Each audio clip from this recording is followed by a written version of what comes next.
Good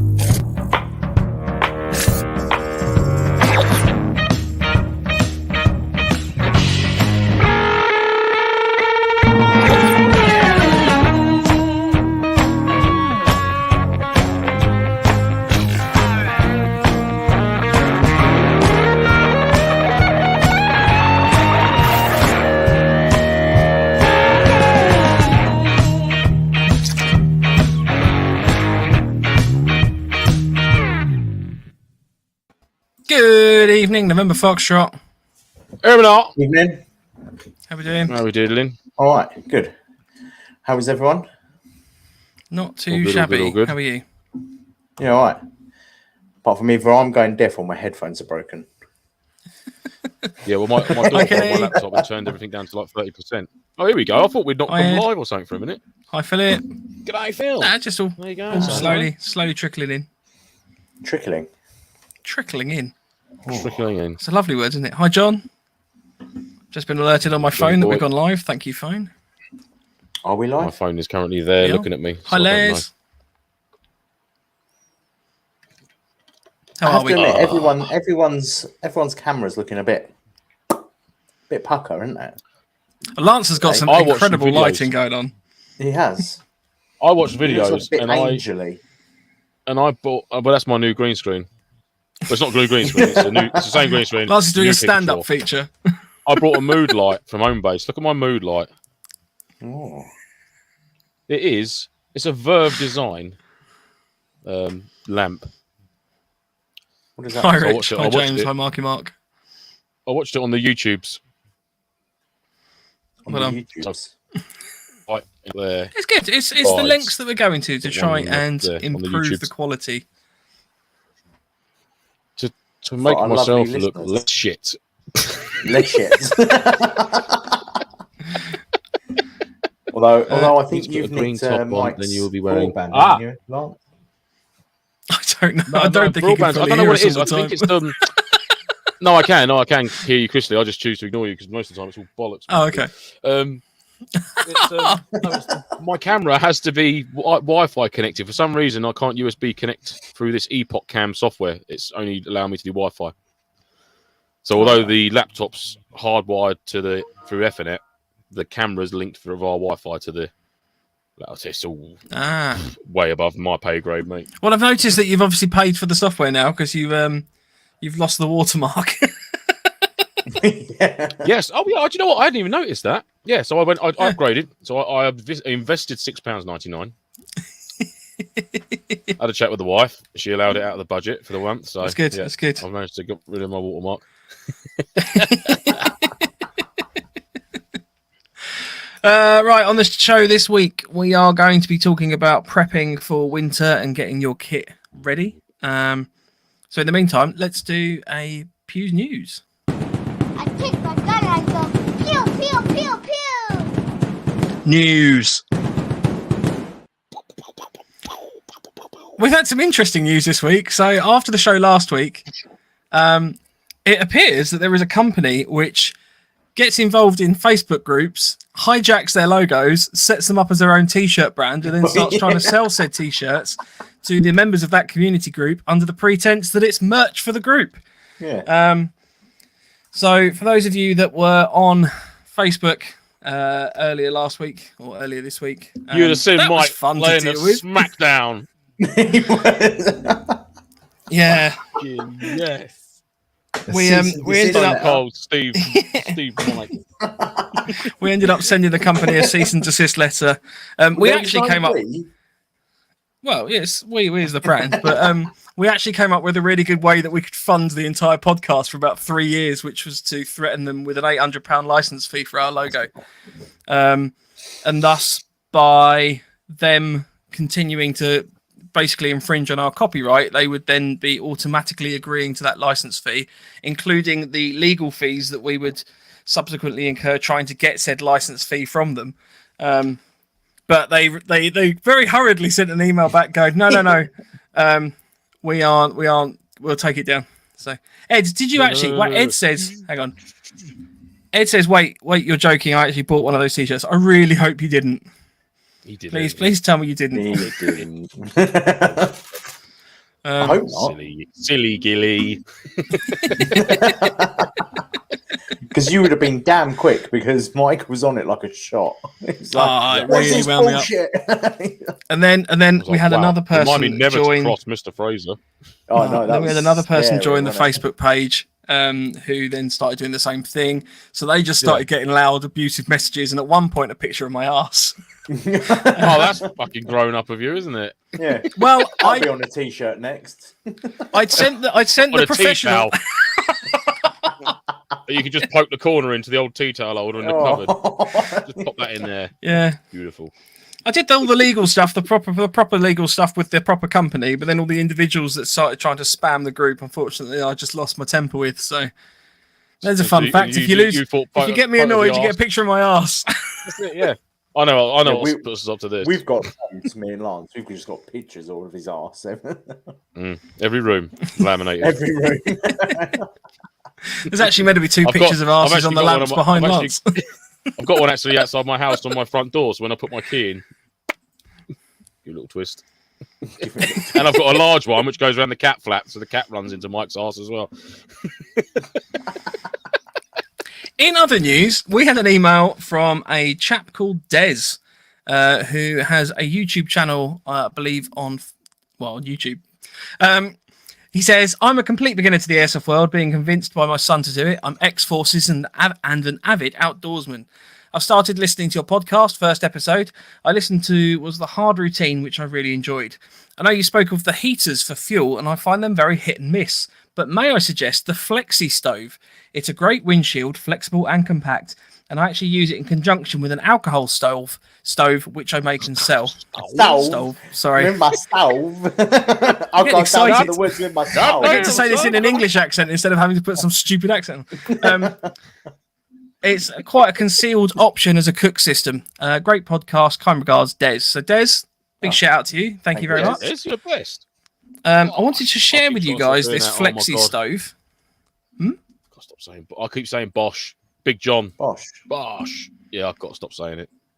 Okay. Yeah. I mean, there's worse problems to have, to be fair. No, it's just me and my mate have got a thing going on at the minute. We keep sending each other. When Big John posts a video on Instagram about Bosch, we send it to each other and I end up saying it. So I'm sorry. So this is the Flexi Stove. It's actually only £8, which I was surprised by, and I may purchase one just to test it out. But it's a little fold-out, flexible. Is that genuinely made of like a material thing? Yeah. I've never even heard of it. I'd never heard of one either. It's the material that Ed's gloves are made from. So this is what? Just plastic? Yeah, it's fire. Skin, just made from human skin, like the book from Hocus Pocus. So that's it's got the heater fuel, like the Dragon Gel or whatever, sort of sits in. Sorry, I appreciate this isn't very good for the audio listening. Go and check out Flexi Stove. Just Google it. Flexi Stove. So the fuel sits in the little kind of seat, I guess, of the stove system, and then the cup, which I think you can just make out in that photo, sits inside that. Got that cup? I've got that cup. Oh. But so it's like the standard sort of BCB cup, metal cup that you can get. But yeah, it's an interesting one. I'm probably going to be buying one after this. Just I want to see what they're like. Buy me and Andy one for Christmas, and then I'll give you some Dragon fuel cells for them. That's my gift. And I will give you water to go in the cup. Yeah, I'll give you some hot chocolate. So apparently this is a new experimental camping stove designed for the British Army. It uses cutting-edge patented technology, meaning the stove is fully collapsible and flexible, resistant to damage. You can fold it up and put it in your pocket or backpack without worrying it'll break or dig into your back when it's not in use. It can be used to heat up a mess tin, small put in the horizontal positioning, and also used to heat up and hold a metal camping mug in the vertical position. Oh, so you can use it lay it on its side. So you can lay it like that and use it like that. That's quirky, isn't it? Oh, hang on a minute. Fuck a duck. Well done. Yeah, well done, Daz. Was it Daz? I wonder if it's fireproof, though. Des. Well, Des, I hope you're listening to this. Well, I would assume it's fireproof on the basis of... Oh, my God, I can't believe you actually answering that as a joke. There's a video. Press the video. Oh, we were playing the video. Sorry, we can play the video. I want to see the video. Des, you're a top man, mate. I thank you for listening to the show. I love that. I want it. I want one. So no doubt we will be purchasing a load of those. Probably by the end of the episode. Yeah. I can't even get it on my phone. Look at the panic in his face. So that's the news that I had this week. Well, that was pretty good news. Very nice. Anything from you guys? I was looking up some news, and it was it's quite worrying about how many things have been on the internet regarding airsoft guns being taken into school, airsoft guns being used for this, airsoft guns being used for that in the improper manner and stuff. It's just a bit worrying as to like obviously how people are getting hold of them, but to how detrimental it is to the sport and potentially hazardous it is to the future of it. Now, whether these guys that are doing this are actually airsofters who have just sort of like thought, yeah, fuck it, or whether they're younger brothers or younger sisters or older or whatever, I don't know what it is, but it was alarming as to the amount of stories when I clicked on sort of local airsoft news and things like that, just trying to pick out some sort of cool features to talk about tonight. I was flooded with like basically just like violent crime with all revolving around airsoft weapons and things like that. Even so close to home as being in London recently, where a drugs raid and there was multiple airsoft rifles recovered from it. Now, whether that's anything to do with the drugs or not, or whether just in the same property is a different story. But yeah, it's just a bit alarming. I was just sort of like, ooh, blimey. You know, thank God we don't hear about it too much over here. I mean, it was over the seas and far away, but still, it's the sport, innit? News travels. So yeah, for me, it was just a bit alarming. Just a reminder for people to see, you know, don't be a dick with them. You know, they do look stupidly realistic to the point where you wouldn't be able to tell the difference in a lot of cases. So let's treat them with a bit of respect. I know they are toy guns. They certainly don't look like one. So, and it wouldn't take an armed response unit to think twice about popping one in your face because you're brandishing it in public, or it's not cocks. Or locked to the side. Sorry, your audio's glitching and it's just going brand, public, cocks. Oh no, is it buggered up again? Is it back now? That's all right now. It's just on that bit, yeah. You're back. It's slightly out of sequence, but it was literally just brand, public, cocks. Oh, I don't know why it's doing it. I don't know why the audio's doing it. I have no idea. That's all right. So we'll work through my it. news. We've dealt with Mike. Well done. FYI, I have just bought the three of you one of the cups, the mugs, the burner things. Person. Who's the third person? Have you? No, it's in 1, 2, 3. I've just bought three of them. Yeah, there we go. Oh, three of us. I'll buy three as well. The three of us. Yes. I'll buy three as well. Don't buy three. We'll have two each. We're actually going to sell them from now on because we've got so many. Thanks, well, mate. my news is I'm doing a zombie sim this weekend. Cool. That's with Rift. That's with Rift. Zombie. Oh, yeah. I'm now playing. So there's going to be zombies walking around. I'm going to make my flail out of plastic cogs so I can smack them around the face. Yeah, it should be good. Yeah, playing now. So a flail with plastic cogs. Nice. That sounds quirky. Yeah, so it's meant to be like after the end of the world, and so I've made a flail out of plastic cogs and stuff, so you can use them to bosh people. Bosh people on the head.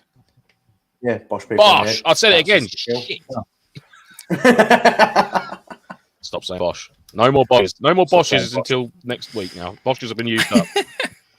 That's it. Bosh. Cool. That sounds good. Yeah. So is that still that people can book in?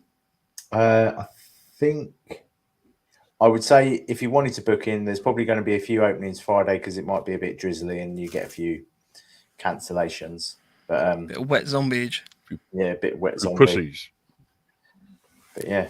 Oh look, Des is on. Bushcraft by Des. Oh, there we go. Hi fellas, been listening to the podcast. It's great stuff. I'm an airsoft virgin who Des, go back and listen because we were just talking about you. We've just talked about the cook set. Ooh, Mike's just bought us all one. They look brilliant. Yeah. Thank you. Well, to be fair, the payment hasn't gone through, so I'm struggling a little bit at the moment.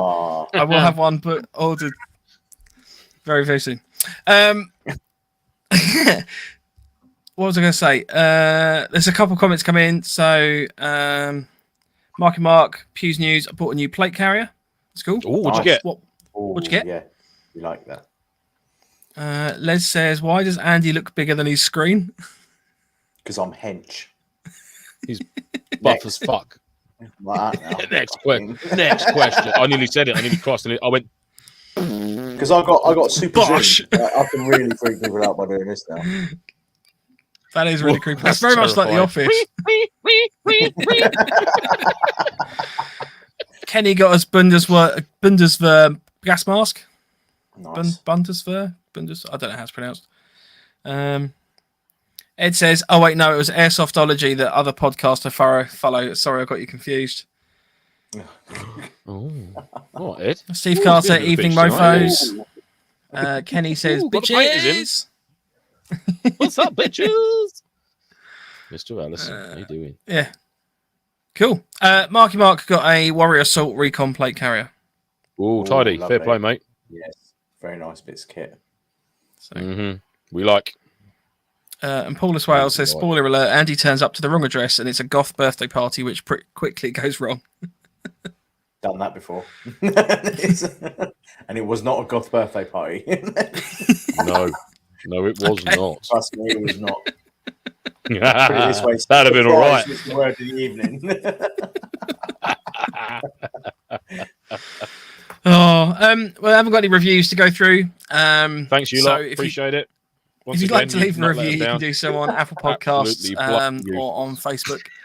So please do so. It's always good to read those out. And you get slightly less abuse from Lance. Yeah, don't be nice about it, Mike. Have a go. Have a go. One bloody job. Come on. Well, let's get it off your chest. Pretend they're making moody T-shirts of our podcast. Yeah. Get the starfish out. Give them a wink. Assist letters then, don't they? Yeah, I've got a template now. I can send everyone a cease and desist letter. It's great. Yeah. I actually showed a couple of people, and there was one person that was like, works for a different company, was like, oh, send us that. That's really useful. So cool. Shall we? We'll dive on to the main topic. So obviously we're talking about prepping for winter and getting your kit winter ready. Yeah. Lance, do you want to kick us off? Yeah. Make sure you're not cold. All right, there you go. That's it. Podcast done. Thanks for joining us this week. Tune in next week. And that is how you prep for winter. Yeah. No, let's So let's start with what you're wearing, shall we? As a good baseline, shall we? Clothing. Mm-hmm. What is he laughing at now? Sorry, Marky Mark gave us a review. Welcome to the most unorganised yet factual podcast going. I think you find they didn't have to leave the didn't have the need to have the last bit. I don't think. You had me unorganised, Mark. Welcome to the most unorganised but yet podcast going. Love it. Oh dear. Cool. Sorry. Carry on. So yeah, clothing. Obviously, going into the winter months, it's not going to be changed out a massive lot for your base, for your initial, like your combat, your fatigues, your shirt, whatever it is you're going to be wearing. But on the side of that, you're going to be looking at like your neck warmers, your boonie hats, or your woolen hats, should I say, thermal bottoms, thermal long sleeves, merino socks, bits and bobs like that you can add. It's all about layering, really, for me, from my point of view. I wouldn't just go like buying these massively thick sort of like skiing type trousers and rocking about in them all day long. Like winter months, I'll still just have my normal combat trousers on with my normal boots, socks, this, that, and the other. Obviously, my Under Armour cycling shorts. It's the late in the evening, and it's my legs that feel the cold. So I'll always chuck a pair of long johns on when we come back. Before we go on like a night or something like that, I'll always long johns will go on then, and I've got them through the night then till the early morning when I'll ditch them off again. So yeah, for me, like for clothing base layers, I'll just keep my regular top half. Apart from all I do for my winter kit is I'll add my softy jacket into it for clothing. I'll add a woolly hat, either like a little beanie hat or a balaclava that I can roll up into a beanie. I'll have an additional pair of warm gloves and perhaps a slightly thicker pair of socks from the winter. But that'd be about it for my winter sort of base sort of clothing sort of load out. That'd be about it. What about you, chaps? Yeah, I pretty much do the same. Like I tend to chuck my Gore-Tex waterproof out and throw in like a little soft shell that's got some waterproofing on it with a Gore-Tex liner. Just makes it a little bit nicer. And like you said, I tend to pack more change of clothes as well. So like I tend to take an extra pair of socks and an extra pair of boxers or and trousers and stuff with me, just so if it does get cold and you do get a little bit damp during the night, you can change it out first thing in the morning and you can be nice and warm. You've got to be able to do because that's the worst. It's been an entire week. I mean, I made that mistake of changing my socks out when they got drenched at that private first event we done, and my feet were fucked for about 2 days afterwards. It felt like hundreds of pins stuck into it. It's awful. But I'll always have extra socks on me. Like I'll have like probably out of socks wise, I'll probably have maybe 3 or 4 pairs of socks in my kit. Like I'll have 2 in my foot care kit with my foot powder and my sealskin socks. And then I'll have another couple of pairs in with my change of clothes and my boxers in like a dry bag sort of thing. So I'll always have extra socks without fail. I always tend to take probably 2 or 3 pairs. But I'll probably take in the winter months. I tend to chuck in an extra 1 or 2. So I'll be carrying more 4 or 5. So sorry, just in Phil's comment. No, just in Phil's comment there. I'd like to see Phil's winter kit load out. Winter kit, what's that? Yeah. It just Phil's winter kit would just be a thong, like a festive thong, wouldn't it? With a kangaroo on it, with a Christmas hat on. That'd be it. Yeah, just to keep it Australian. I think with the socks, I generally tend to wear a base sock and then a sort of a thicker hiking sock whenever in my boots anyway. On that, I'll probably take a secondary base sock, and then I've got my sealskin. So I'll always basically have four pairs of socks. So 2 thick pairs, one of which is waterproof, and then 2 thin pairs, which even on a sweaty day, for example, that's the one I will probably swap out on an event anyway, because ultimately it just means you've got a dry sock around your foot. The only other thing I generally tend to change is gaiters. I'm probably more likely to wear gaiters to an event. Just keeps sort of water and anything like that off the top of your trousers, so around your ankles and stuff like that. It doesn't start to get sopping wet running around in the grass. Trousers I don't really tend to change at all. The only thing I might wear is your thermals. So I sometimes wear thermals, but I don't even have knee pads. So even if I just get a wet knee or something, usually that dries out quite quick. See, I don't know how you do that. I don't know how you don't have a knee pad or anything. I can't not. I just have really bad knees now. No, but that's what I mean. But mine are. Don't get me wrong. My right knee's pretty fucked. But I mean, just kneeling down in general, it's just a bust after a while, and you hit a stone or something like that, and it's just like it's the worst feeling in the world. So like, that's the worst thing is kneeling on gravel or kneeling on a solid surface that's used for airsoft, which is covered in BBs. So I sometimes have to do a little sweep on the floor before I put my knee down on like a solid floor. Don't shoot me. I'm just tactical sweep. Sweeping. Excuse me. Sorry, hang on. No, I've got to have it. I mean, I remember once I helped a friend out doing some office refurb work in London, and it was a real late night put. We was pulling a late night to get it done, and we was putting down the false floor tiles, and literally I took my knee pads off, just finished, and it was literally there was one left to put down, and I turned around, picked it up, and dropped to my knees, and I didn't know obviously at the time, but there was a screw sticking out of the floor tile, probably about 1/4 of an inch. And it was like the tip of my kneecap was the first thing to contact, and like my entire weight just went boom. And I hit my friend Greg just looked at me and he said, "You literally just went white and then green," and I was just, oh my god, the pain and the sick feeling was the worst ever. Yeah, yeah, awful. Yeah, I can imagine. That's I mean, to be fair, the thing I find with knee pads is that I use the Helicon Tex trousers. They don't have like the inbuilt knee pad solid one, so you can put 2 seconds. That's fine. You can put like a foam insert in there, so it's got like a little Velcro panel for that. But I just generally don't tend to use it. It might be something I look at doing, but for the most part, it's not something I've had a real problem with up to now. And then you were talking about your Gore-Tex. Yeah, your Gore-Tex. I generally tend to just still have the Gore-Tex layer in my pack, either that or a poncho. The only thing with the poncho is that I find if you put that on, you really want to have it properly heavily raining for that, because otherwise you are just as wet on the inside anyway. If you're running around with a poncho on, you just build up your own little internal atmosphere, and then you're taking it off, and just rainforest animals start coming out your arms and down the bottom of the poncho because they've been living in there, which is not great fun. But so the Gore-Tex, I'll usually just sort of swap a Gore-Tex or even a light rain jacket I've got from Mountain Warehouse, which is more of a dark green camo pattern, which is kind of useful for a PMC loadout because I've got an MTP Gore-Tex and then that kind of dark green raincoat, which kind of hits those two loadouts really. Yeah, you can rock a DEA sort of PMC sort of loadout with that, can't you? With the olive drab or whatever it is. Gore-Tex jacket. I mean, that's pretty much my only waterproof layer that I take to an event, whether that be autumn, winter, summer. It'll always be in the top of my Bergen, regardless even if summer months, I'll just leave it in there because it's just what it is. And it's an oversized, it's like a double XL, I think XL, double XL Gore-Tex wooden DPM jacket.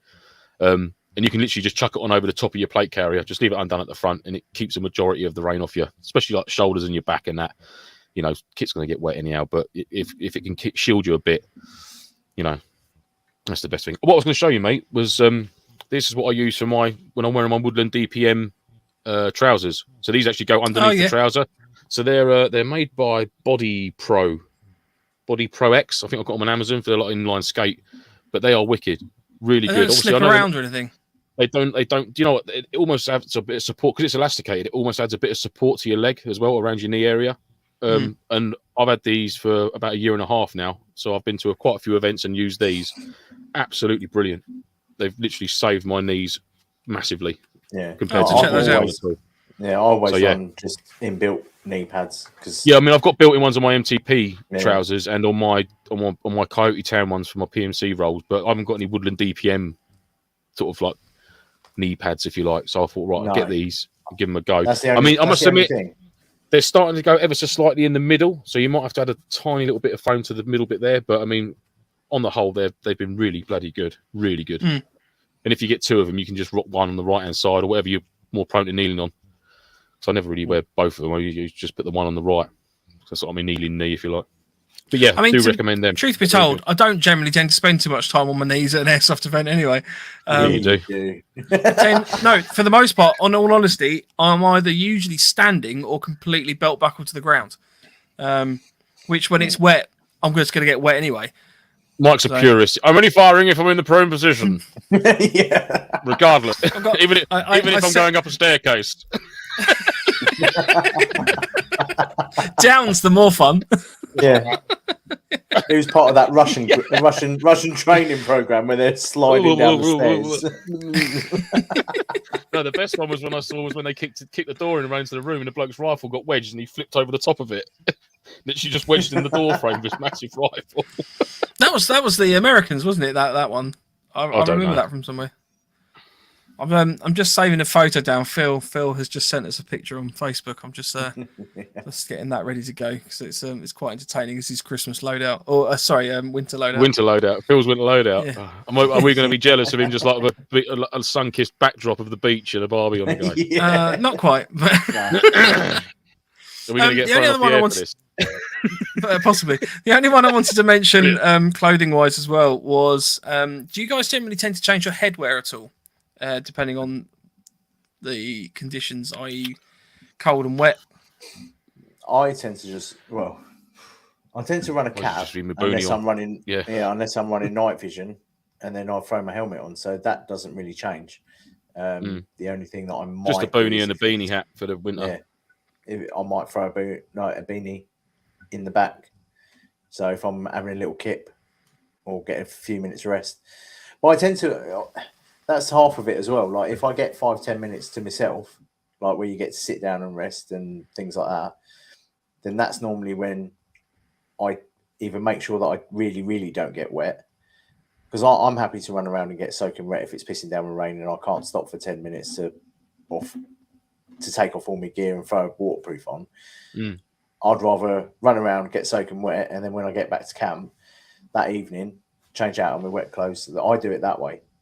If it's going to rain, it's going to rain. You're going to get wet. Yeah, that's the way I look at it. Yeah, and then, absolutely. So the question I guess I was kind of gearing up to is I have two sets of boonies. So I've got a couple of boonies from Miltech, which are kind of a more waxy kind of material fabric, which is a lot better for when it's raining. So I wouldn't go to 100% and say they're waterproof, because they're not. I've tried that. But they definitely keep the rain off you a lot more than the kind of more traditional sort of, I guess, almost cotton boonies that you kind of normally get. They repel the the water for longer than a normal hat would, sort of thing. Yeah, They I mean, the keep it UF off Pro longer. one, for example, has got a mesh panels in it, which, you know, that's not very water resistant at all. It's pointless, isn't it? Well, no, it's really good for the summer. Well, like when For the summer, heat yeah, out but and for stuff the like that. winter, But not so good for the winter. No. So I do generally tend to swap that out. And I also have a sealskin beanie now as well, which is quite good. Ooh, fair play. Now, does that keep the heat in as well? Is that more for winter? Like, so you're going to sweat a lot more with that, or is it still so it breathable? keeps the heat in. It's still relatively breathable. But I mean, ultimately, it's sealskin. So it's you know, It's the way good that kit, sealskin works is that you're installing a plastic membrane in the middle of the product that goes around the thing you want to keep dry. So, I mean, ultimately, I don't think it's probably as breathable as a normal beanie. But I've never had any problems of like taking it off in the winter and then I've got a sopping wet head.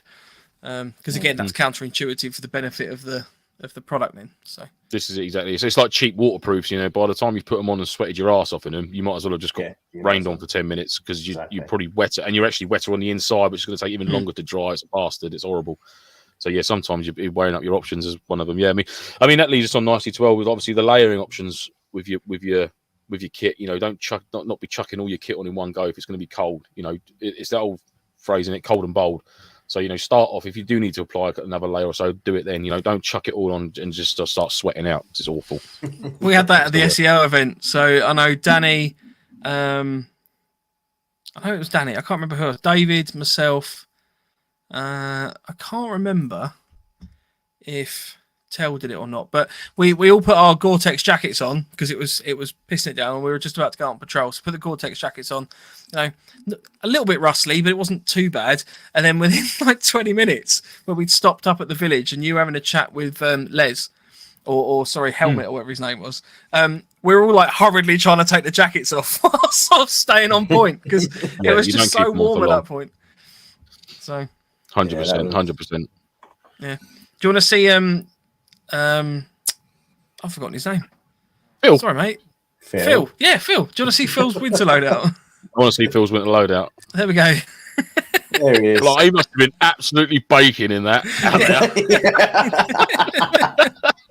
I mean, the average temperature of Australia, I'm pretty certain, is 200 degrees C at all times, regardless. Exactly. Yeah. You can essentially leave a chicken on your doorstep, come home after work. And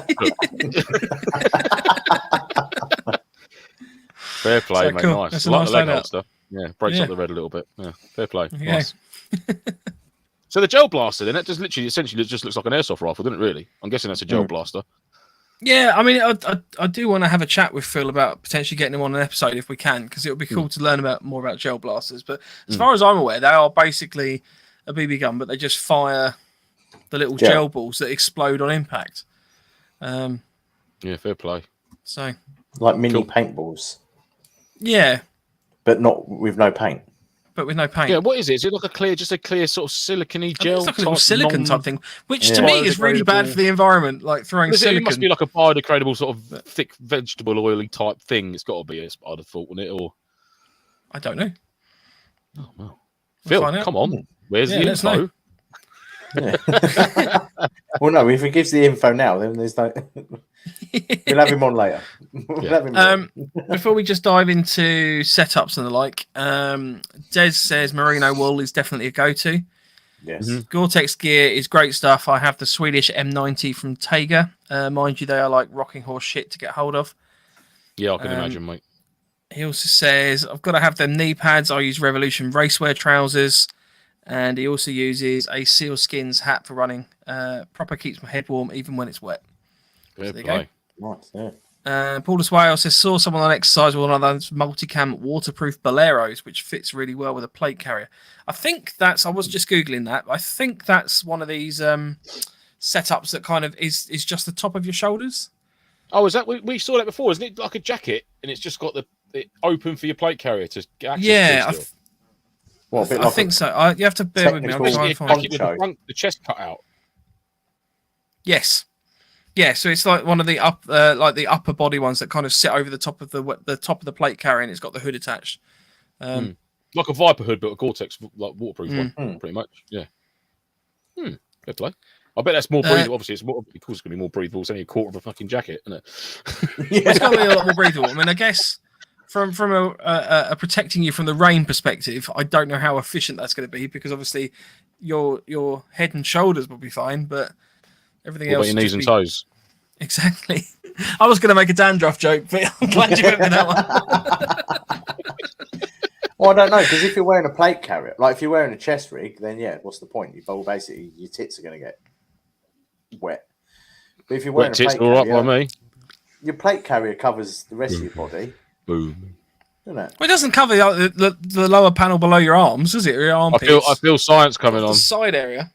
What here? Well, if there's rain getting in under your arms. You weren't at that Legion event. It was very wet. Yeah, it did rain a hell of it. I don't know if I got wet armpits from the weather though. I was so wet from that event that I don't genuinely think I can blame my pit wetness on the weather. We came back from taskings and like my hands were just wrinkled permanently. Yeah, it did. Yeah, it was like they were like bath hands.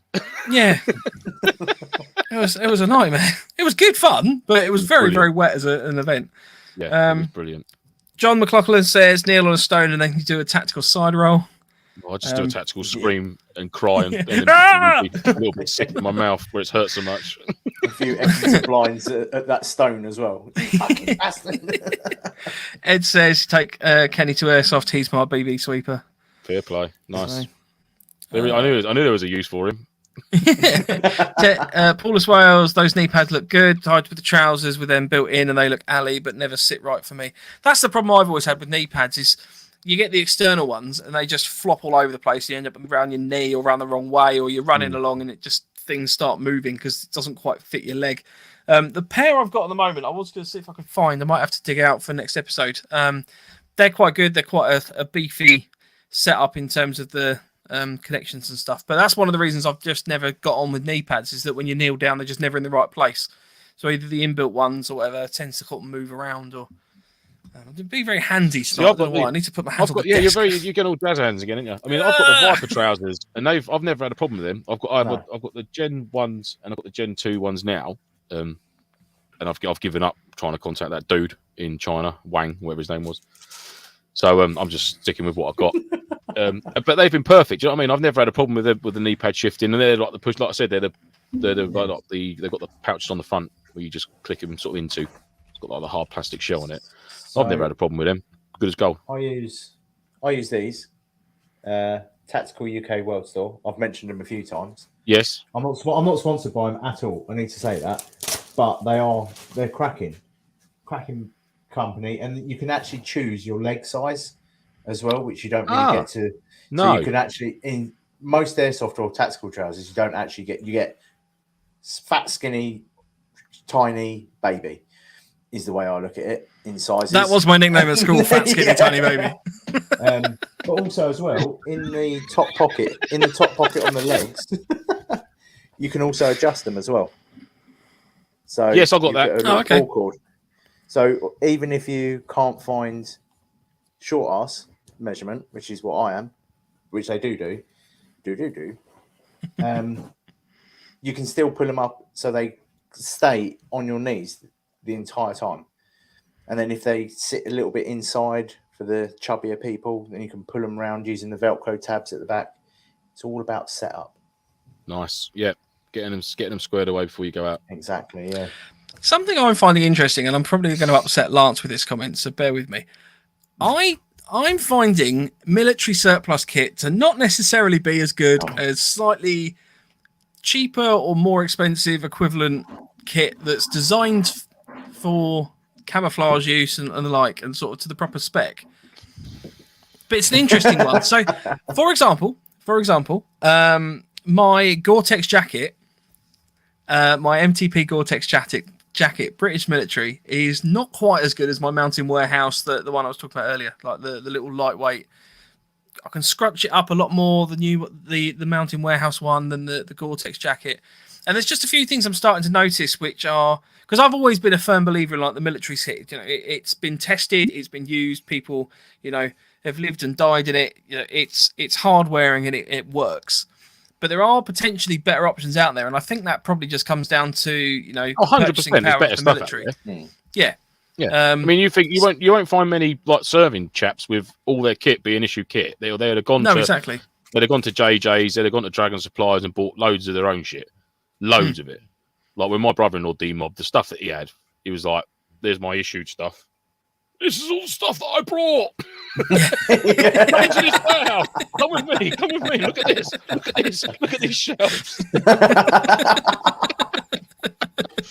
And that's not to say they're not issued the stuff, but they're soldiers. They're the tackle tarts. They love it. They love kit. You'll never meet a soldier that doesn't love a bit of kit. Do you know what I mean? It's like fishermen, carp fishermen are just as bad. They've got to have the fucking kit. So they'll always buy their own stuff, like aftermarket, private sales, tailored stuff, and all that. So, I get you, mate. I do understand. I do get you. Every ex-serviceman that I know has always gone, military stuff is shit. They've gone. No, the stuff that I would we're disagree. is crap.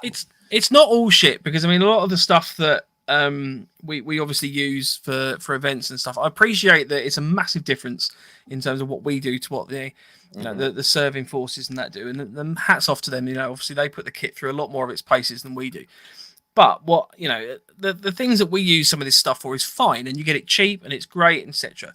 But I think a lot of people are always kind of the opinion of, oh well, it's mil spec, so that means it's fine. It's good. It's the best. And I think people sometimes fail to appreciate mil spec is actually a spectrum. Mil spec can be here or here, and quite often the stuff that the army get is possibly at the lower end of mil spec in terms of it's functional, but it's not necessarily the most cost effective or technical. Yeah, that's what I meant by. Or tailored, even. I mean, they're making it for the masses, aren't they? Do you know what I mean? It is produced for the masses. Like Andy's trousers, for example, the ones you were just talking about, where you've got the different ability to tailor stuff, fit different sizes and stuff. Obviously that's not going to be found in a surplus shop necessarily, unless it's a pair of fries, which are going to have that sort of ability to do that with, which are going to be mega bucks. Do you know what I mean? They're not going to be there. That is not issued kit unless you're in the obviously special forces. Get it? I believe the Marines get something similar now. It's not. I don't think it's Cry, but it is something. Viper, New Royal Marines. What? They're all running around in Viper. Oh yeah, it's come a long way. Viper, Miltech, and Combat UK. That's all they wear. Combat UK. That's it. Yeah, cheeky, nice. But yeah, it's a tough one because I mean, like I said, I've got quite a fair bit of surplus kit, like some of the sleeping bags. I think they're bang on. Do you know what I mean? Some of the the 58 pattern bouncing bomb. It's a big old lump of sleeping bag, but it's bloody warm. But it's not practical really. No. If you're going on a backpacking trip, don't take one of them with you because you won't be able to take anything else. Oh, that was it. Tents. I was looking up tents because I found on eBay a USMC 2-person tent, and they're sitting in at around 4.8 kilos. Whereas you can get from Mountain Warehouse, they do a little 2-man tent that is 1.8 kilos, which is quite a significant difference if you're tabbing about. Obviously the Mountain Warehouse one isn't rated to the Hurricane Storms or the Basher. It's the different setups in different ways. I know you like a Basher. You can't beat a Basher. You can beat a Basher if it's raining proper hard. Basher. No, you can't. No, you can't. You just put 2 Bashers up. Well, talking of appropriate setup, do you want to talk about? Just put it lower. Unless the water's coming up. Flat on the ground. Yeah. If the water's coming up, put it higher. It'd be nice and dry, wouldn't it?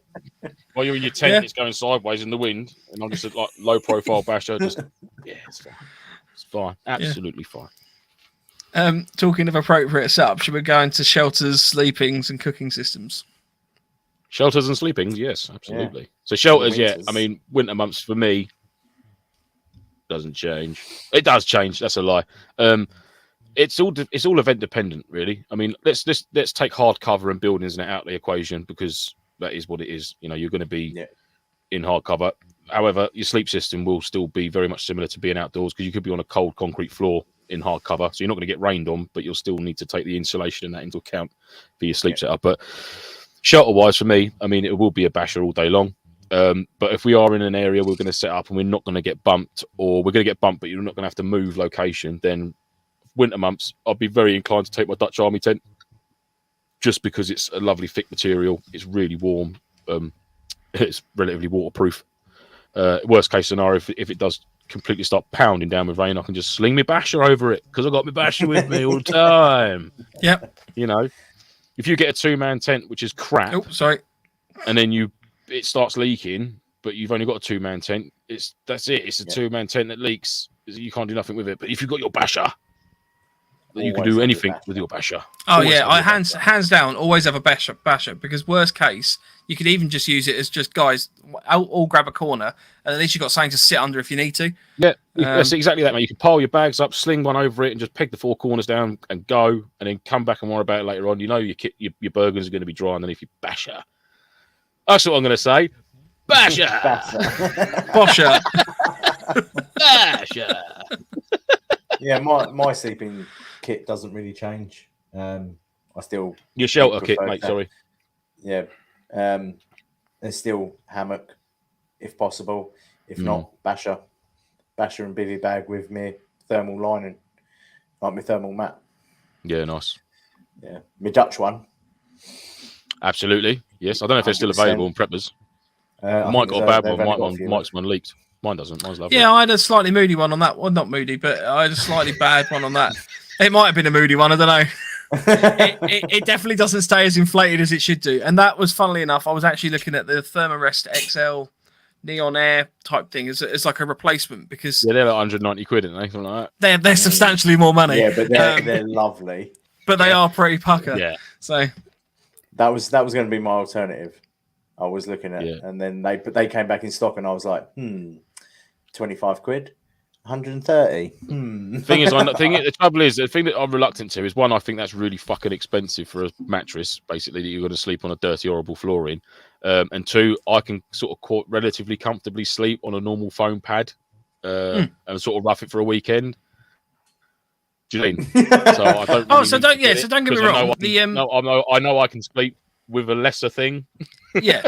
I haven't bought one. That's the point. The Dutch Army Thermarest I slept on perfectly fine, and it was weird because whilst in the morning it was there was almost no air in it at all. It was just a little foam on the inside that was kind of supporting me.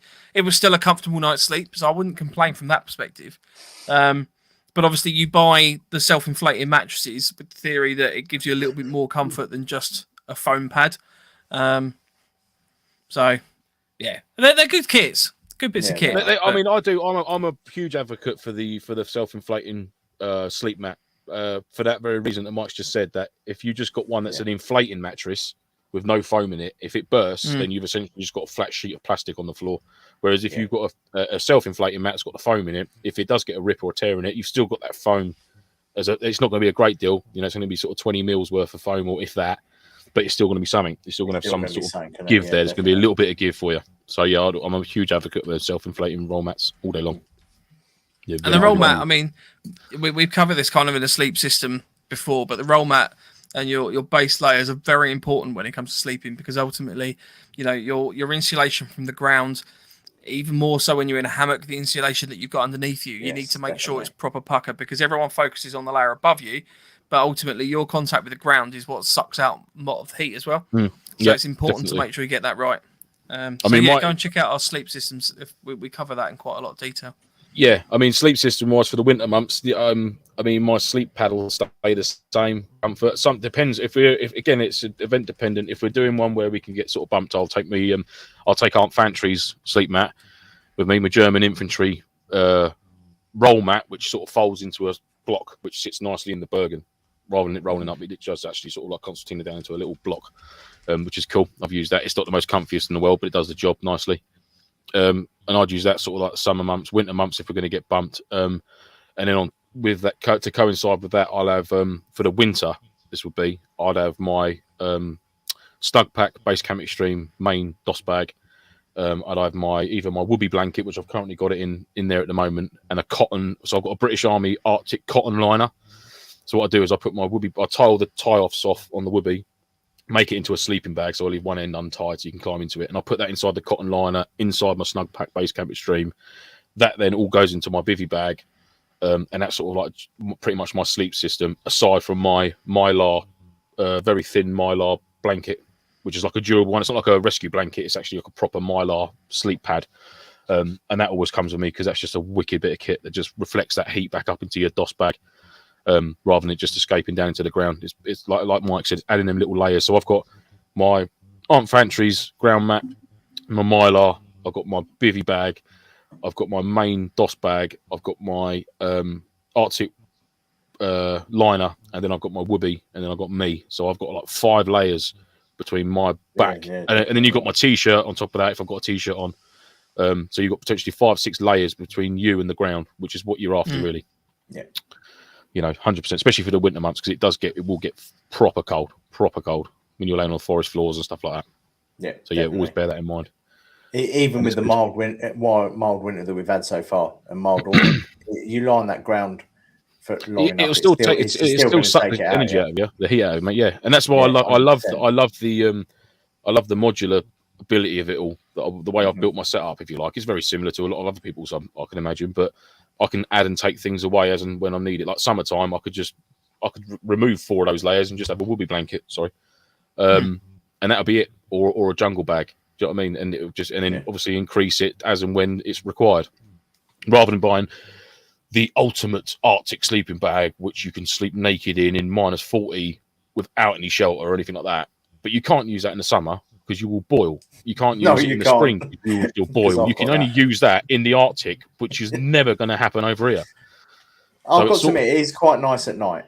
That's my. That was definitely but I mean, not so much. No, 100% it's not. But you know what I mean. You could spend sort of like £400 on an all singing, all dancing. Yeah. What have you bought, Mike? Well, that's exactly what I've done. I've basically bought a £400 sleeping bag. It's a down.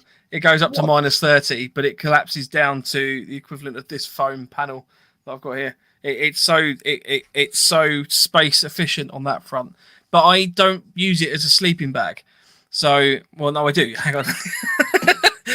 I don't hang it up on my wall. If I was to buy one of these, if you was the owner of this sleeping bag in a shop and I came in to buy one, you're not really selling it to me right now. No, so bear with me. So, in the winter, it's brilliant. I can get in it.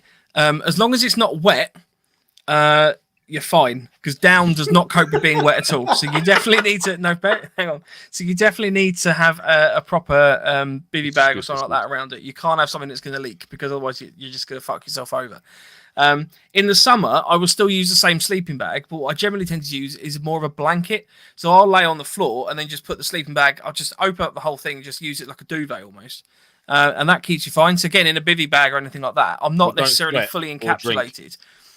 Well, you can sweat and drink because you're not. It's not so much of a problem because you've got it as regardless. Wet. Yeah, wet. I have. You can't take it back. Wet's wet. I have had it once. Right. So this was a hard-learned lesson, because I did in the summer use it thinking that this will be a good idea, and I woke up so fucking sweaty that the bag was definitely not as efficient at that point. But that was fine because it helped cool me down. But yeah, so I'm personally a big advocate of like a big sort of down sleeping bag. The only thing I do need to find is completely the wrong way. That's no, because a lot of the backpacking systems, they use them as like a blanket, because you can actually buy like blanket systems like that, which are even more expensive, which is ridiculous. But having that ability, I can then get in it if I want to, or I can open it up. So it's kind of using it on that basis. Yeah, see, writing down. I'm just trying to. Mike's an idiot. Mike, I've got to admit, I'm close to Mike's way of thinking. So I have a sleeping bag which goes down to -40, mine's synthetic, and I tend to take. But that must be massive, surely. It's not that big. It fits in the bottom of my. Oh bollocks! Camera's gone again. Hang on. It fits in the bottom of your bollocks. No, it's tiny. Half hour. Very small sleeping bag. Yeah. No, it fits in the bottom of my bag, my X300, and I can have my snug pack jungle bag next to it, and it fills up the whole bottom. And that's it. That's my. I take that, and I have my bivy. I have my bivy bag in the side panel. But in the summer, I'll open up my -40 sleeping bag, put it inside the jungle bag, and I'll sleep on top of my -40 because it adds another layer, and then it means that. But I'll probably stop doing that now. I've bought the new hammock liner because that was because it's superfluous at that point. Yeah, I mean, my down sleeping bag gets down to a 13-litre Highlander dry sack, so I can compress the whole thing down. It probably goes to about 15 centimeters thick, whatever you want to call it. Probably about 30 centimeters wide, and maybe sort of, I don't know, 400 high, and that just slots in down the side of my Bergen, and I have no issues with that at all. Are you doing a quiz or something, Lance? Like, no. You, bear with me. Mine's roughly the size of my head. Round it up to £200. Right, sorry. Just while you two was gassing there, I just did a quick calculation, and my entire sleeping setup, right? Yeah. So this is snug pack, so it's not moody kit or anything. So it's a snug pack jungle bag, a snug pack base camp extreme sleeping bag, the Arctic bag liner, the Mylar pad, Aunt Fantry's. Actually, no, make that 225. Sorry, 225. Aunt Fantry's foldable ground mat, my Gore-Tex bivy bag, my Whoopee blanket, and my Thermarest self-inflating pad is 225 quid. Yeah. I've got to admit, one probably isn't. I defer back to the conversation that the cheaper something is doesn't necessarily make it the better. Yeah, I've got to admit, mine. Does it matter if my snug pack base camp extreme sleeping bag is soaking wet? No. Okay, you've got me on that front. Can I zip it up to sleep in it? Yes. I can zip mine up to sleep in it. Yeah, he just floats out of his own sweat after a couple of hours. Makes his own little micro pool. Getting out in the morning, you just roll me out like toothpaste. It's fine.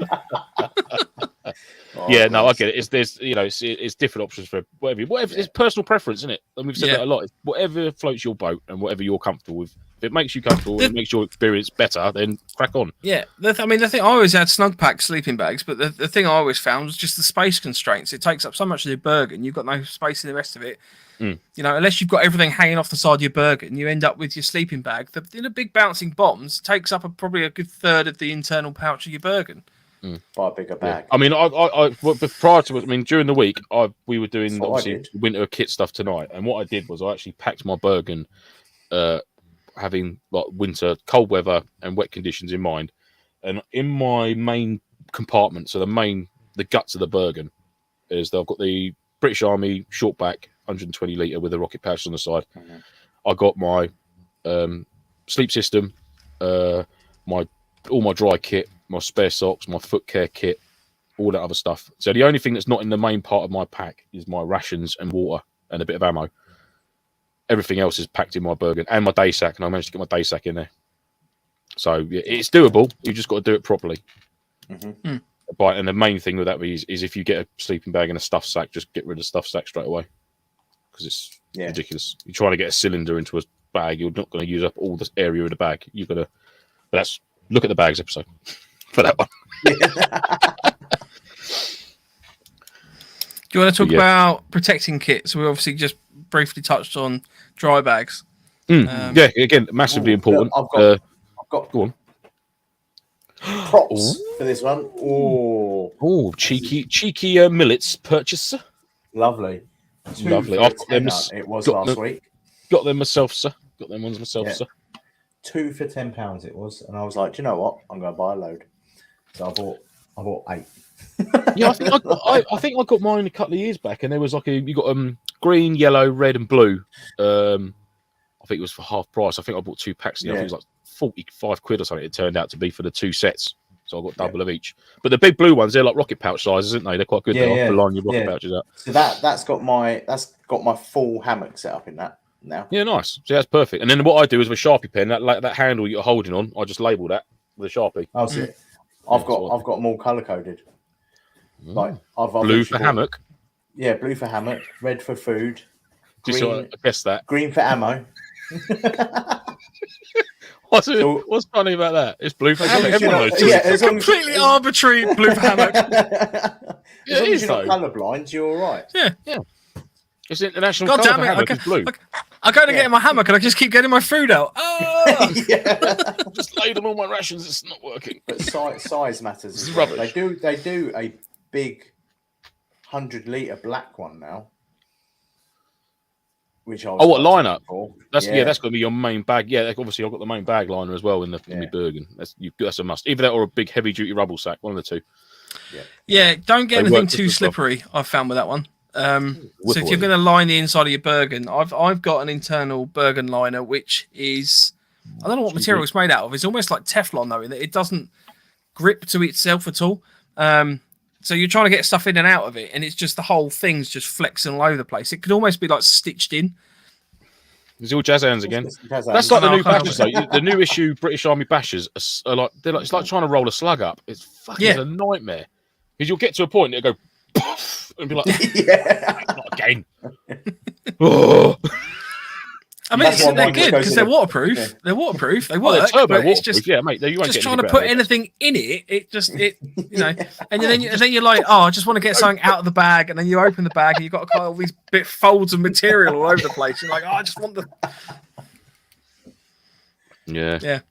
I'd like it. So I've stopped using the point I was trying to make. I've stopped using the Bergen liner because I was just finding it a nightmare to basically get anything in and out of the bag. So I generally tend to go with the more kind of individual things that kind of group down into smaller packages. So you don't use a bag liner at all then? Not anymore, no, because I just found it too much of a pain to use. Oh, blimey. I don't either. I'm on Mike's. I'm on Mike's team on that one because I've bought a load of these. I bought a load of these. So what's the point? The bag can get soaking wet, but everything's in one of these. Oh, no, I'd always use a liner. Bag. Well, there's only one way to solve this, Lance. Well, here we go, fight. 1, fight. Sorry, I've had that geared up since last week. Andy and I found it, and I was like, oh, this will be entertaining. Please say, it's your voice then. Oh, that's off the thing. No, that's off the thing, yeah. Oh. Have you got to finish him? That's all I've got. Okay. I like that. That's good. John, I'll find out for you, mate. Yeah, we've got a few comments, actually.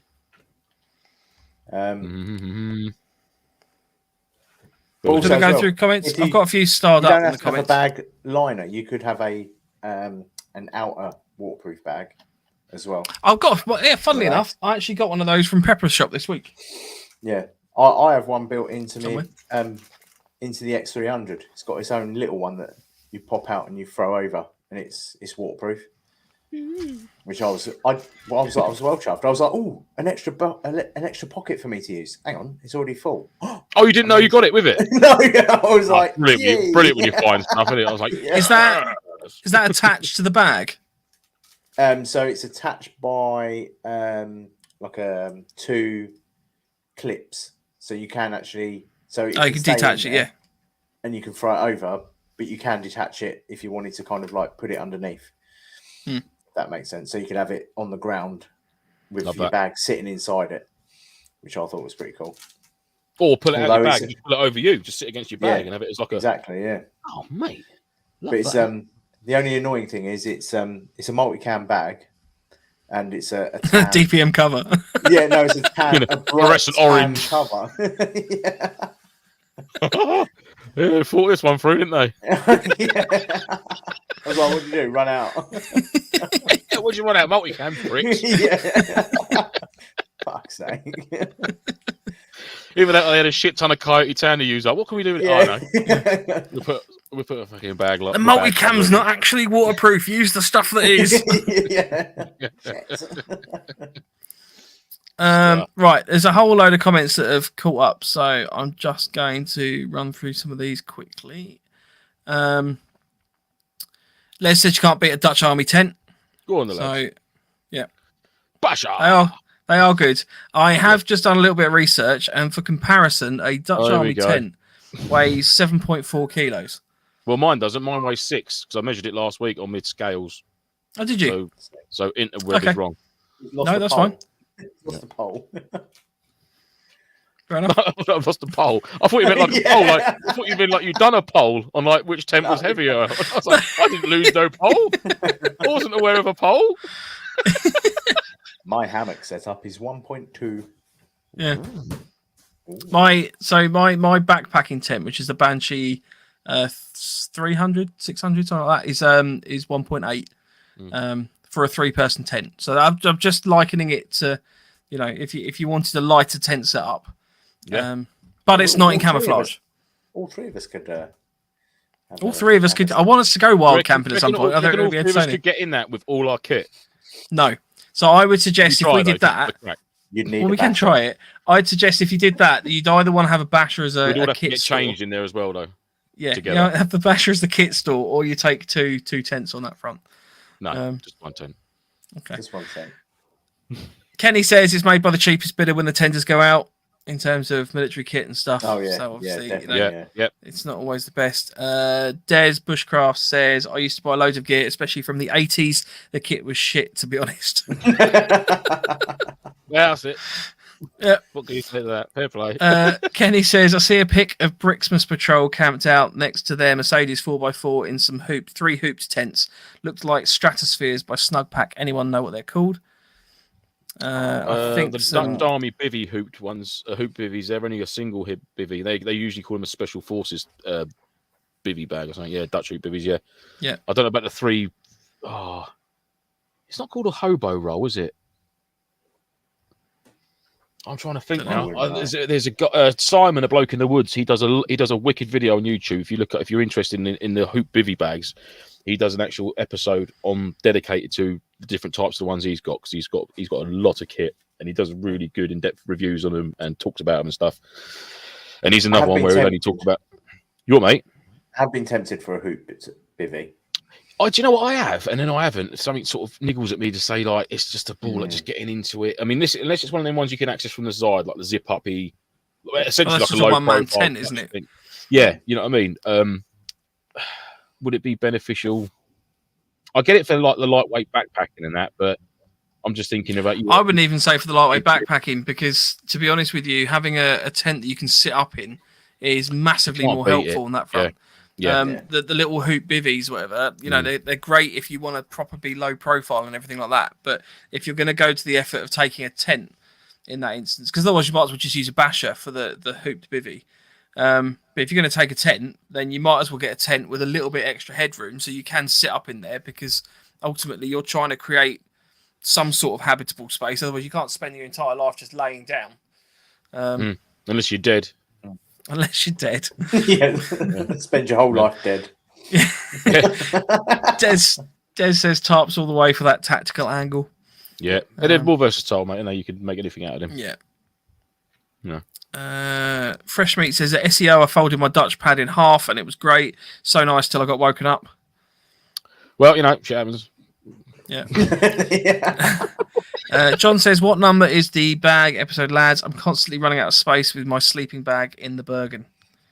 Oh, that's a question. We'll find it out. The Mark 1 and the Mark 2, haven't we? Yeah, I'm going to say 63. Oh, I don't think it's actually that high. I think it was a lot lower than that. No, I'm talking about the Mark 2, though. The first one was 20 something. I'll tell you what, shall I just find out rather than just randomly guess and throw numbers out? Just confusing the heck out of John. It's just a lot of fun inter-house quiz, isn't it? It is, isn't it? I still remember Andy's first episode was episode 44. That's fun, isn't it?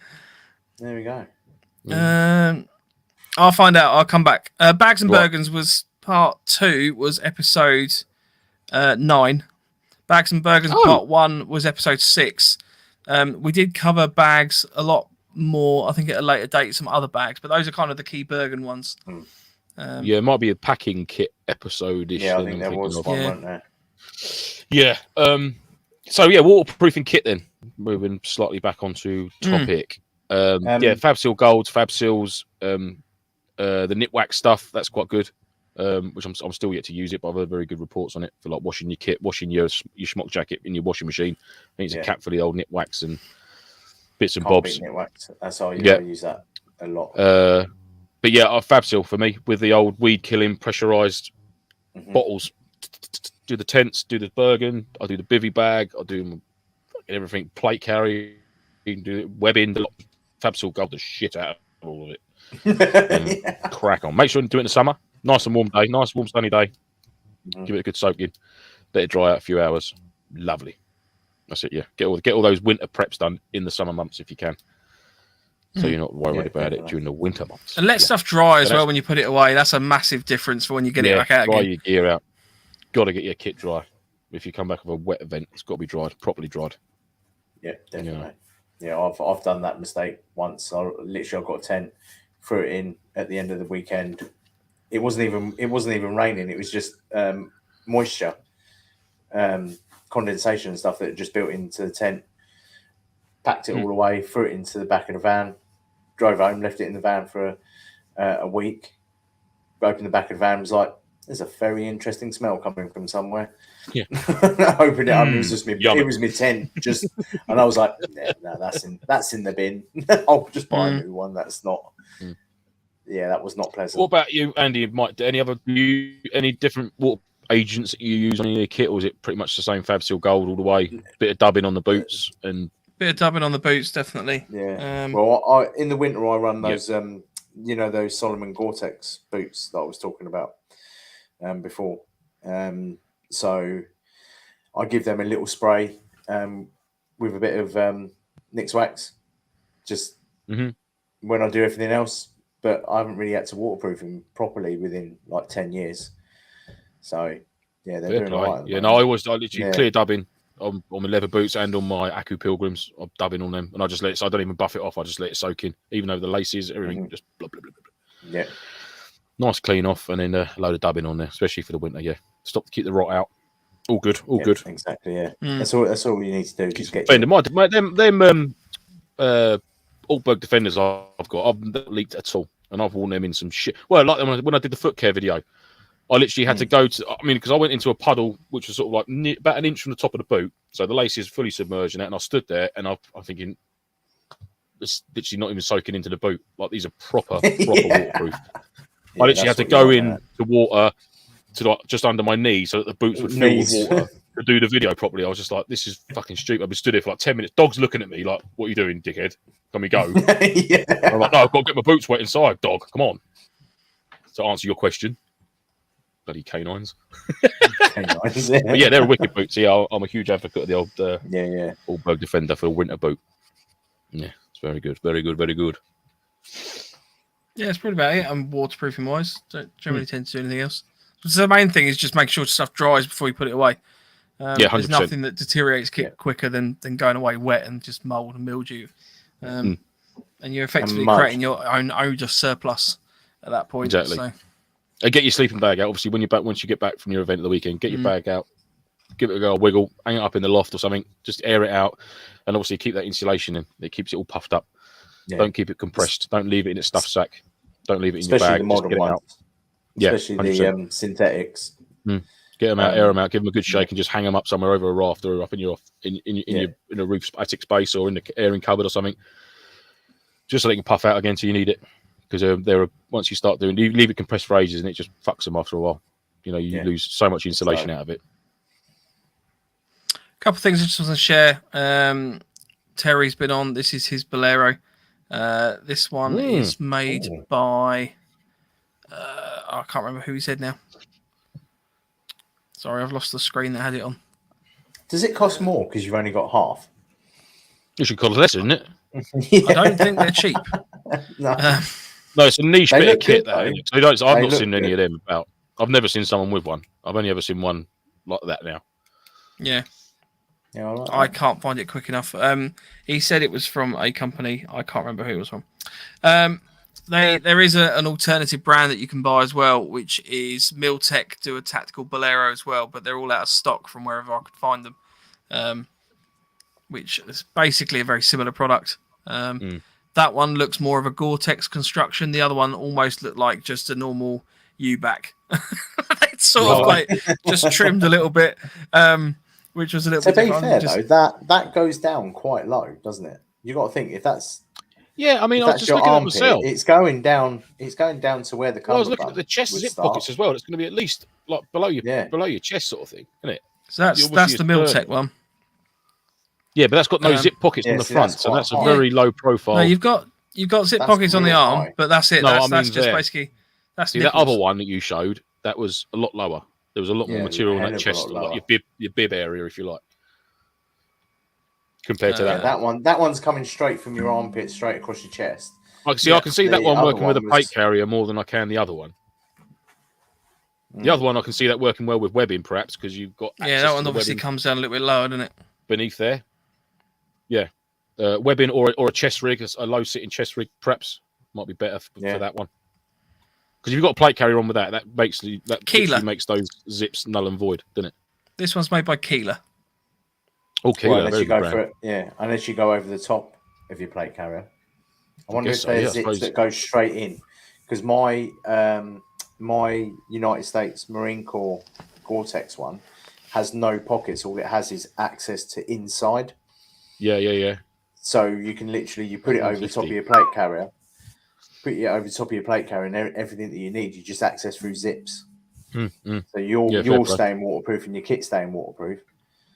Apart from I've got. That's some of my sniper schmock actually, because it's got my sniper smock's got the my sniper schmock. It's got the zip for the actual pocket on the jacket, and it's got a secondary zip to get into your shirt pocket beneath the jacket as well, which I think is quite cool. Yeah, I like that. My sniper schmock, much money, Penny. A sniper schmock. Yeah. Lovely party. In terms of tents, I wanted to just share my bits of research on tents, if that's all right as well. Oh yeah, your research, cheeky. Yeah, just a little bit of so I've been looking up the. Discussed that. No, we did. Not on the list.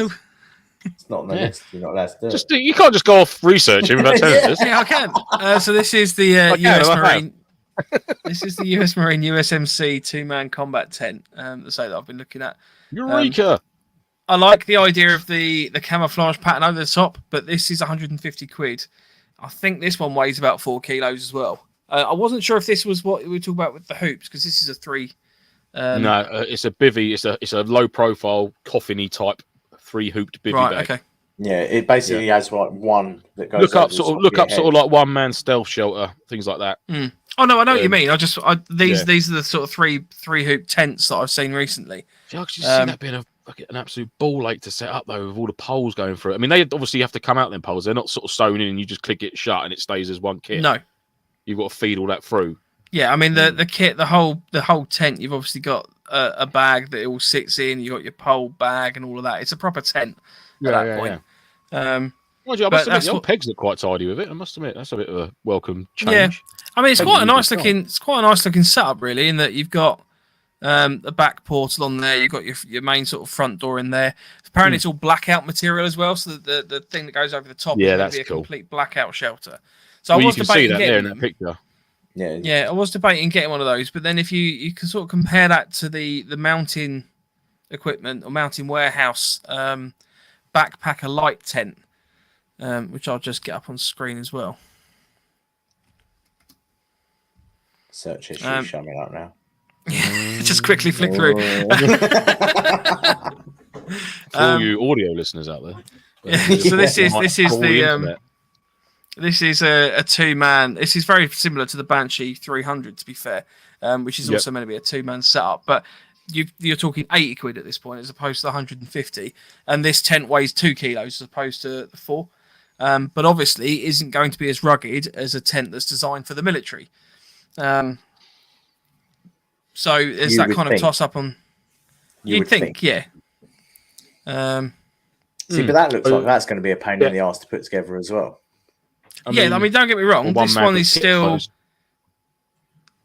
This I can't hear you, Lars. This setup basically, you've got I think it's 2 poles that go through it. You've got a pole. I'd have to double check. I mean, the ones I've used before, you've got a sort of a pole that runs up through the central area there, and you've got another pole that comes up through the back, and then all the rest of it is all tied together. So you don't have to kind of faff about with an internal and an external sheet and everything like that. It's obviously not camouflage, but then you could just throw a camouflage sheet over the top of that. No, that's not the end of the world, or anything like that. Yeah. So that's just, you've got obviously horses for courses there. But then if you have a quick Google of the Grand Canyon Cavada 1, I've just sent it in the chat. it's one pole. Oh, like a TP tent sort of thing. Yeah, that's it. 60 quid. That's the one that I run. That one there. Yeah, literally. It's one tent and 8 pegs, and that's it. I've taken one it out tent and 8 pegs. Yeah, well, one pole and 8 pegs. Yeah. The only downside is that you have to put the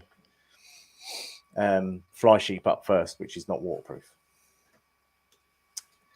Do you have the fly sheet up, or can you just put the outer skin on and be done with it? No, you have to put you could just put it down flat and have it as the ground sheet, but the pole actually fits into that. Oh, I see. Right, so the fly sheet goes up regardless because the pole's got to go through that. Right, okay, I'm with you. Yeah, and then that literally just sits over the top, and it takes 2 minutes to put up. So I'm not sure what the weight is. I've never tested that one actually. I had a look. That's nice. The tent that I run. I've not got a little one-manish sort of tent. I mean, I've got the NATO F2 tent, which I've heard horror stories about. Loads of people say they leak, they shit. My one never leaked. I mean, the last time I used it for an event was at the DEA event at APOC. I used it there, which we didn't have any rain for. But when the event I did use it for, when it pissed with rain, was at the Darkwater event down towards Dover. Mike, I don't know if you were there. It was me. Yeah. And it literally didn't stop. We set this tent up, chucked a bit of kit in it. It rained and rained and rained and rained and rained. We found a hardcover area to lay up for the night. I went back to it the next morning. All the kit was perfectly dry inside. There was no leaking. The only bit of water that got in the tent was where I didn't do the front door zip up a little bit, and there was a tiny bit of water pooled at the front of the tent. But that's purely from my own doing because I didn't zip up the door all the way. It was in a rush. So whether I got lucky and whether I'd had one that's been treated or whether it was one that's just a good version of it or something, I don't know. But yeah, that was a wicked tent, relatively easy to put up. You know, it's very, very. I wouldn't say it was quick to put up. It's very, very simple to put up. Do you know what I mean? It's a few guy lines, a few pegs. You know, pole at each. Your generic tent, traditional tent sort of tent. But for a lightweight tent, that's pretty much, other than my basher, that's pretty much all I've got. I mean, I wouldn't class my Dutch Army as a lightweight. I mean, like I say, it's 6 kilos. But it's a wicked tent. I do love it very much. But when you're it's canvas and it's old school and it's romantic. Do you know what I mean? It's surplus and it's. I think that's the point to make, though, is that this history. I know we've spent a lot of time talking about tents and sort of like the setups and that, but I mean, ultimately, the winter and the winter events, they are generally going to be wetter. They're generally going to be colder, and a tent, for all intents and purposes, is going to be it's going to be a better shelter, a better protection for when it's proper wet. You know, I mean, don't get me wrong, the basher setup, I have no problem with the basher setup. I've slept in it plenty of times, but there are times where a tent will provide you a little bit of extra warmth than a basher does, just because it's more closed in. You know, you've got, even in the summer as well, to be fair, if you've got a really buggy event, you know, if you've got your face open, you're going to have things all crawling over your face in the evening. Whereas a tent, you know, if it's got a proper bug net in it, we'll stop that as well. So it's it's true, mate. Absolutely. I mean, like you said, there's nothing better than being able to sit up in a tent, and you know, if you do have to get changed, you know, you've got the space to do it. When you're in a basher, you know, you struggle. You know, if you've got to chuck your strides back on early hours in the morning, you're on your back, you're shimmying them up your body, and it's just like, oh, this is a ball ache. And 9 times out of 10, I'm just getting out from the basher, just standing there in the elements, just getting dressed. Also, like in the winter, sometimes it's actually quite nice to have a little bit of luxury, something that's going to cheer you up. Like if you've got to crawl into a half damp basher where like the wind's been blowing through it, like it's going to happen occasionally. The wind can change direction or something. Whereas if you've got a tent, you can just kind of crawl in and go, oh, do you know what? You've got that wind chill, I'm just going to zip the door. I'm going to zip the door and have 5 minutes of just me time. 100%. And it comes again, harking back to it being winter events. I mean, and like back to the packing side of stuff, you know, keep it minimal, keep it as minimal as you can, because like you said, like Mike's just said, then and Andy's just said, it's winter, it's going to be raining, it's going to be cold, and the last thing you're going to be doing is trawling through reams and reams of kit trying to find something when it's pissing wet, and you just think, oh, I've had enough of this now. You know, keep it really simple. Know where your stuff is when you've packed it. Like Andy's got his little system for his blue for hammock or his blue for his sleep system or whatever it might be. However you work Blue for it out, hammock, and keep it that way. Don't go changing it further down the road. Get into a habit of packing it in the same. So if your left-hand rocket pouch has got your rations and additional water and things like that, make sure you do it for the next event. If your ammo and batteries and stuff is in the right-hand rocket pouch, make sure you do that for the next event. Yeah, you know, Gore-Tex jacket in the lid. You know, and like even packing your Bergen for a winter event, you're not going to, when the event starts, you're not going to, the first thing you're going to need out of your main pack of your Bergen really is going to be your DOS bag for later on when you're getting your head down. So that's sort of what's to go in there last. You want to get all your little kits of like your spare trousers and jackets and things like that, because your event's just starting. You've not even got out to where you're set up yet. So, you know, you don't want to be pulling out all these little dry bags of stuff to get to your DOS bag or anything when you don't need them. Just, you know, get them in there and get them out of the way. And then just have the main stuff you're going to need. You know, your essential kit should be readily available either in your webbing or in your outer pockets or your rocket pouches. You shouldn't be messing about with the main pack of your Bergen till you're trying to get your head down, or you do need to change out your kit. You know, I think kit uniformity is or knowing exactly where you've got your kit, because like I can throw my bag on the floor, and in the pitch black I know that my left hand top pocket has my ammo and my batteries in it. I know that my right hand side's got snacks and stuff in it. The top pocket, like the big top one, has my waterproofs in it, so I can literally throw them down. See you later, Terry. Cheers, Tel. Yeah, literally, I can throw it down. I can throw it down in the dark, and I know pretty much where everything is because it never changes. Yeah, that's it exactly. That's the habit you got. That's the same with all kit, though. You know, if you've got a setup with your webbing gear or anything like that, if you've got it all set up properly and you put things in the same place, you know, it's like a kitchen. Ultimately, when you're cooking, you don't want to be going, "Oh, where did I put the spatula?" You know, you want to be grabbing that. You go, I know where that is. You've used this analogy before. You've used this before. This kitchen one. Yeah. You haven't been into our kitchen. No. Oh God, please don't. Kitchens are a good analogy for that, because they're probably the main room of the house where things generally tend to go back in the same place every time. If they don't, then you just can't compute. I don't know. My missus likes to keep me on my toes. She just genuinely, my OCD's kicking off. Right, we probably better call it a day. I'm conscious of the time. It's obviously I was going to say coming something. to the.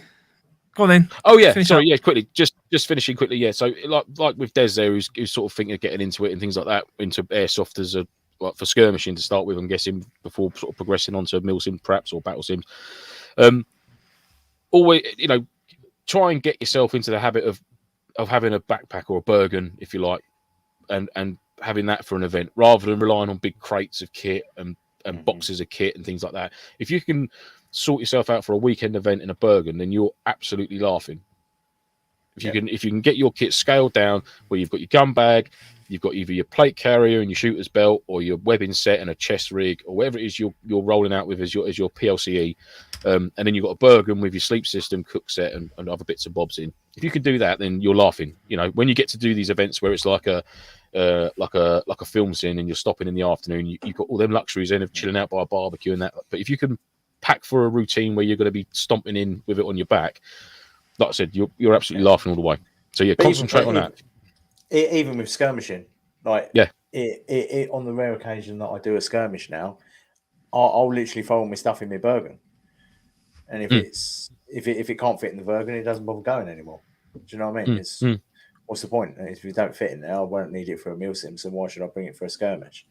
Exactly that, mate. Exactly that. It's just one of those. Like skirmish. I mean, pretty much the only thing that comes out of my Bergen when we get back off an event is obviously any open food packets or like my gash bag that come out and get chucked away. My sleeping bag and stuff will come out and get aired out, and my softy jacket. If I've not used my foot care kit or my first aid kit or any other kits like that, if you've not gone into it, leave it in your bag so you know it's in there. Then, and if you do have to take things out and replenish them, make sure they go straight back in. Like if you do replenish any of your rations, once it's done, pack it again. It's done. You know. When it comes to the week before the event, you can just quickly go through the bag and go, "Yep, right, oh no, I'll put that in there. That's there. That's there. That's there." And actually have a look, physically touch it, and say, "Yep, that is there." But don't just go, "Oh yeah, I remember putting that in there," and then sort of get into an event and think, "Oh shit, no, I didn't. I took it out and washed it." You know, I'm not saying just to say it's all in there. Do check it, but after you've washed all your kit or you've replenished your kit, make sure you go straight back in your Bergen ready. Yeah, definitely. Then it takes away all that panicking. Then you know it's done. And you know if you need to buy any more kit because you'll go to pack it again. You think, shoot, I've run out of some ready meals or something from Millets. So I need to go and get some of them. And then it's on a list ready for you to go get your shopping done. Always write a list after the event as well. The previous one. The number of times I've gone, I need to fix that, and then get to the next event and go, still haven't fixed that. Still haven't sewn my button on my trousers, have you? Yeah, I'm terrible at that. Still haven't. No, I know you haven't. No. That's why I said it. Kenny says, I have the 2-man Banshee, and it is down only just a 1-man. Completely agree. If you're taking a rucksack or anything like that, any of these 2-man tents, I would always question whether you can actually. You could probably fit 2 in at worst case, but they are. What men are we dealing with here? Gimli from the Lord of the Rings would be a great assistant on that one. You'd probably have to get Silly and Gilly in one, but yeah, that's about it. Terry says, with a hoot bivvy, where do you put your Bergen? So exactly the same thing. You have to end up with a kit store of some sort. That's it, mate. Exactly. Paulus Wales says, here's the problem. The Dutch Army tent is £50 and a hotel the weekend of the game I'm going to is £40. Where are you getting that from? What do I do? Oh, you get the Dutch Army tent and you have a good time. Mate. Where's them Dutch Army tents? I saw them for £25. Don't forget inflation. Unless they've gone up in price. Yeah. It's because we've been pushing them. Quid, mate. Well, I say, me and Les bought one. So, yeah, I've got 2. Yeah. Well, there you go. Because there was 25 quid. Fuck it, I bought 2 of them. Yeah, Lance will sell you one. Lance will sell you one for 35. Yeah, 39.99. Les says I was issued the Hope 1-man bivvy and was shit. There was no room for your kit, only webbing and not the Bergen. So there you go. And Kenny says it's always good to have somewhere out of the wind chill and somewhere to get changed. Yeah, definitely. Mate. Yeah, I mean, also, to be fair, if you're going to an event, it's pissing down and raining, you want to spend a bit of time in your tent, at least if you've got somewhere to sit, you might be able to sit with someone else. If you're in a little 1-man bivvy or something like that, you are just going to be laying there on your own, just shouting at your mate who's in their tent next door. Yeah. How are you doing? Yeah, I'm lovely and warm. How about you? Right. Next week, we're going to be talking about... we're going to be looking at kit and details. So it's a new little mini series we're going to be starting. We're each going to take it in turns through a little sort of set of different episodes where we take some photos of our own loadouts, and we're going to be going through from head to toe exactly what we've got, why, critiquing each other's loadouts, questioning, maybe looking at rooms of improvement and the like. So I'm going to be doing next week, I'm going to be doing a multicam, sort of my standard multicam Blue 4 loadout, which we'll be going through. So that'll be something a little bit different. It's a brand new episode. In the meantime, if you want to get in touch with us, you can do so on our email at nofochat@hotmail.com. Our Instagram is at November_Foxtrot_NoFo, and the website is novemberfoxtrot.co.uk. Please don't hesitate to leave reviews. Say you can do so on Facebook or Apple Podcasts, but more importantly, share with your friends. Ultimately, we don't really care too much about the reviews, but it'd be great to share with your friends because that's ultimately how word of mouth goes about. Yeah. And sharing is caring. Bored of seeing the same people all the time. All right, you both spoke at the same time. I couldn't hear what you said. You said sharing is caring, and then Andy was mumbling something in the background. Yeah, I said we're getting bored of seeing the same faces all the time. Not at all. No. But no, do share. Like, we want to. Yeah. Yeah. That's it. And Andrew's now kicked off the show. Right. In the meantime, bye-bye. Have an excellent weekend and rest of your week, and we'll see you next week at 8 p.m. Guys, any last comments? Yeah. Bosh. Stay NoFo. Bosh. Basha. Basha. We need a T-shirt with your face going like the Trangia one. Just Basha. Basha. Yeah, like Trangia. The last comment I just want to share is oh no, I've lost it. Oh, it's gone. Oh. We named this episode Sweat is Wet. Sweat is wet. Now here we go. Kenny says, so when are we going to get some Mike's Murder Bag Emporium, Andy saying boobies, and a Lance Beard set of T-shirts? So there's something we are funnily enough discussing. T-shirts in the chat. We'll have a message. We'll message them rather than sending them pictures of bumholes. The trouble is, you make these T-shirts. We've been testing T-shirts out, haven't we? And we're just yet to find a good one. Yeah, a good one that's going to survive. Maybe we should get in contact. We want it to last. No, I refuse to do business with that That's what I company. did say. My comment, it didn't go down to. I was like, they're pretty cool, though, weren't they? Yeah.